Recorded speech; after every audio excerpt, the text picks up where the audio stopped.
વાત કરીએ તો આજે વહેલી સવારથી અંબાજી મંદિરમાં ભક્તોનો અખૂટ મેળો જોવા મળ્યો। મંદિરને રંગબેરંગી ફૂલોથી શણગારવામાં આવ્યું, જેનાથી મંદિર પરિસરનું સૌંદર્ય વધુ નિખર્યું। રાખડી પૂનમના દિવસે મંગળા આરતીમાં ભાગ લેવા માટે દૂર દૂરથી ભક્તો અહીં આવ્યા હતા। ગણપતિ આરતી સાથે શરૂ થતી મંગળા આરતીમાં પહેલા માતાજીની આરતી થાય છે, ત્યારબાદ મહાદેવની આરતી કરવામાં આવે છે। ઘણા ભક્તો વર્ષોથી આ પવિત્ર આરતીમાં જોડાવા માટે અંબાજી પહોંચે છે।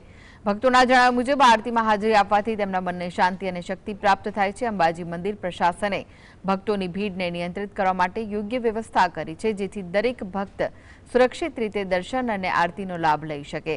રાખડી પૂનમના ઉત્સવ અંબાજીમાં ભક્તિ અને ઉલ્લાસનું અદ્ભુત સંગમ બની રહ્યો છે।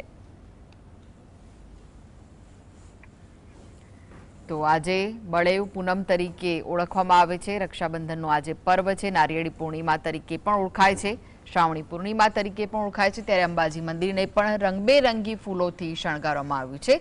આ વિશે વધુ માહિતી માટે જોડાઈ ગયા છે અંબાજીથી સંવાદદાતા દેવેન્દ્ર। અંબાજી મંદિરમાં ભક્તોની ભીડ ઉમટી છે, કારણ કે આજે પૂર્ણિમા છે। શું વિગતો મળી રહી છે?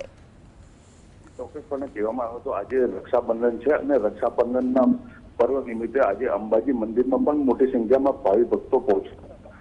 તેને લઈને આ પ્રસંગને લઈને અંબાજી મંદિરને રંગબેરંગી ફૂલોથી શણગારવામાં આવ્યું છે। તો કહી શકાય કે જે આજે આ પૂનમને લઈને મહત્વ ધરાવે છે, ત્યારે આજે વહેલી સવારે મંગળા આરતી પણ કરવામાં આવી હતી, જેમાં પણ મોટી સંખ્યામાં ભક્તો ઉમટી પડ્યા હતા। અને કહી શકાય કે જે અંબાજી મંદિર જે છે તેમાં તમામ લાઈનો અને શક્તિ દ્વાર સુધી તેમાં ભક્તોની લાંબી લાઈનો જોવા મળી હતી અને ભક્તો મંગળા આરતીમાં પહોંચ્યા હતા અને મંગળા આરતીનો લાભ લઈને ધન્યતા અનુભવી હતી। તો કહી શકાય કે જે આજે રક્ષાબંધન જે પર્વ છે, ત્યાં દૂર દૂરથી ભક્તો માં અંબાના ધામે પહોંચી રહ્યા છે અને માં અંબાના દર્શન કરીને ધન્યતા અનુભવી રહ્યા છે।